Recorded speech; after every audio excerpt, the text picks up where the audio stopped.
Hello and welcome to Switzer Investing Insights, brought to you by NAB Trade. I'm Peter Switzer. This is my colleague Paul Rickard. Hi Paul. Hi Peter. Okay, let's have a look. Let's try to work out where Aussie shares are heading, particularly from a sector point of view, over 2018. Yeah, I like the top-down view, Peter, which starts with the sectors. Before I get onto that, let's do a recap on how the market did in 2017 and 2016. Good idea.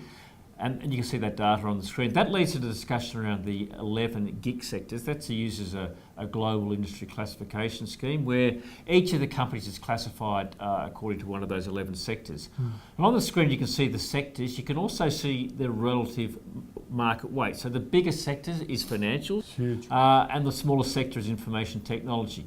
You can see there the return, which includes dividends in 2017, and their return also for the year of 2016.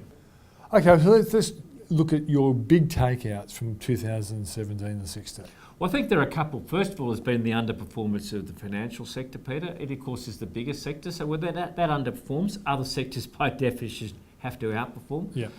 Secondly, obviously the star of 2017 was healthcare. It's also been the star over the last 10 years, 5 years, 3 years. It's a very healthy sector, isn't it? It's a very healthy sector. Telecommunications has been the laggard, both in 2017 and to a lesser extent in 2016. The other trend about the data, Peter, is look, we've had good performance from resources since sort of they bottomed in sort of February 2016. But it is rare that just because you're the best performer in 2016 doesn't mean you're the best performing sector in 2017. So a little bit of sector rotation and an outlook for the sectors, I think, is important from a portfolio point of view. Okay, so let's go and look at the sectors that what you're seeing for 2018. Yeah, let's start, and we'll work top down, Peter. We'll work with the biggest sectors first. So let's start with the outlook for financials. Yeah. I'm a little bit out of line here with the market. I think the position here should be a little bit overweight. That is, you should have more than the index weight of your portfolio invested in financials.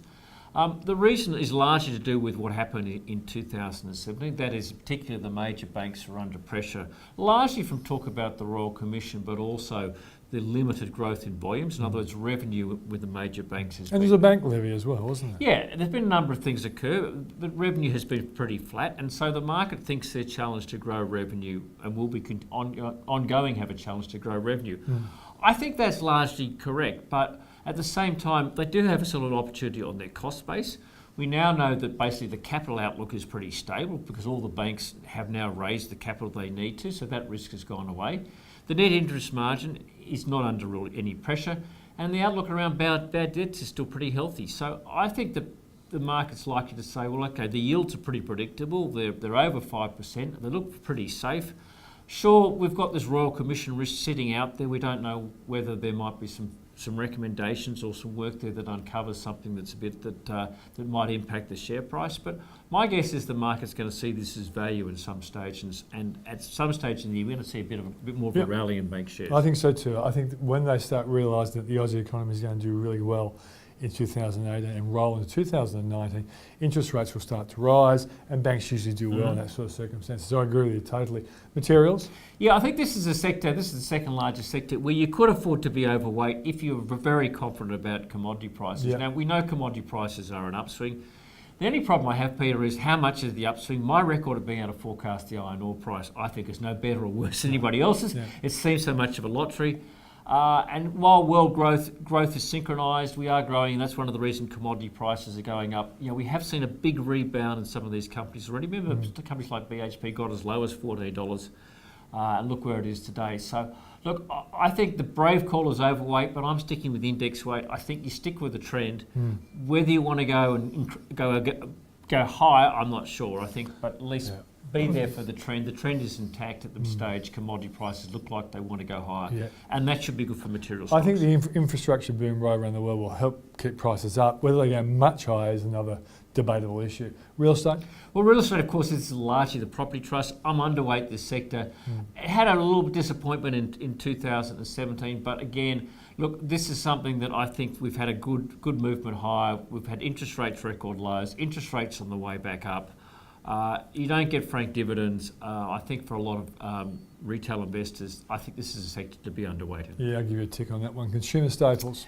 Look, it's a surprising performance in 2017, given what we know is going on the supermarket wars with Wesfarmers and Woolworths. But it was largely the sort of some of the other, the Bellamy's, the A2 Milk. Some of those companies really were quite stars of 2017.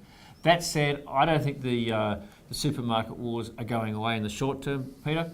And I think they're going to be challenged a little bit, ongoing challenge in this space. So, and we've also seen some challenges with companies like Coca-Cola. So I think this is a sector to be underweighted. Okay, healthcare. Look, as I said, the best performing sector over 10 years.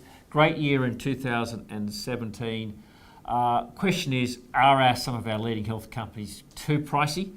I don't think this is a sector to be short in because the fundamentals, the demographics, the success of those companies is still really good. But I think it's time just to pull it back a little bit, so I'm an index weight. Okay, let's go to the other sectors that aren't as well watched. I guess. Well, the other 6 sectors are there. Look, again, they don't really make up that much of your portfolio if you're market weight, so they're not as important. I think the two standouts, energy, we've seen oil price really find a bottom. I think that's a sector to be overweight in. There's a lot of corporate activity as well.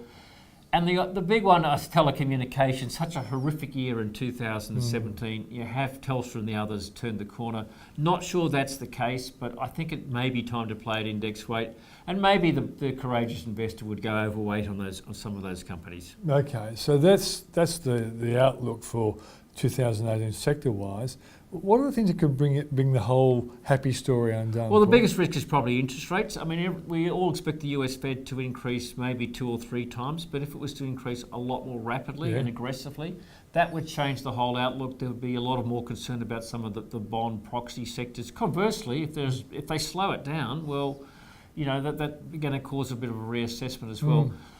Some of these sectors, of course, have more regulatory risk than others. So, you know, sectors like healthcare, telecommunications are always potentially changed as governments doing something you don't expect. We've got obviously, you know, resources. You know, we've got economies growing strongly, but if China does something a bit strange, perhaps, or growth in China is not as strong, that could change the impact on. And Royal Commission and the financials, of course. Royal Commission of Financials. Look, I'm saying it may not do too much, but if it does something or uncovers something that really alarms the market, that's a possibility.